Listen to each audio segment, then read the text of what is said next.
మీ తండ్రి గారు ముఖ్యమంత్రిగా ఉన్నప్పుడు చేసిన అవకతవకల మాదిరి చేయలే. కంప్యూటర్ బేస్డ్ ఎగ్జామ్ నిర్వహించడం జరిగింది మొట్టమొదటిసారిగా. ఎక్కడ కూడా చిన్న లీక్ అవ్వడం కానీ, లేకపోతే ఒకరి కాపీ కొట్టడం కానీ, లేకుంటే చిన్న పొరపాట్లు కూడా జరగకోకుండా వాటన్నిటిని కూడా సమర్థవంతంగా ఒక పద్ధతిగా అత్యంత రహస్యంగా నిర్వహించడం జరిగింది.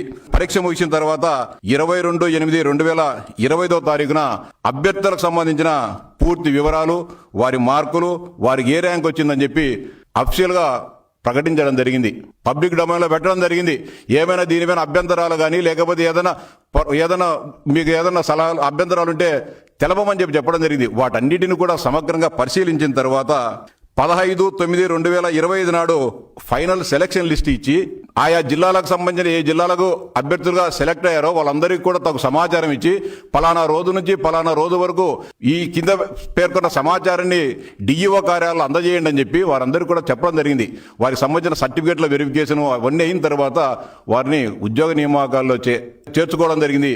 మొట్టమొదటిసారిగా గతంలో ఎప్పుడూ లేని విధంగా ఎవరైతే ఉపాధ్యాయులుగా సెలెక్ట్ అయ్యారో వారికి ట్రైనింగ్ కూడా అన్ని జిల్లాల్లో విద్యాశాఖ అధికారుల ఆధ్వర్యంలో ఇవన్నీ చేయడం జరిగింది. ఇవన్నీ ఇంత బ్రహ్మాండంగా పకడ్బందీగా జరిగితే మీరు ఏమి జరగలేదు, మార్కులను బయట పెట్టలేదు, ర్యాంకులను బయట పెట్టలేదని చెప్పి ఇంత దుర్మార్గంగా మాట్లాడడం అంటే చాలా బాధాకరంగా ఉంది మీరు చెప్పే మాటలు.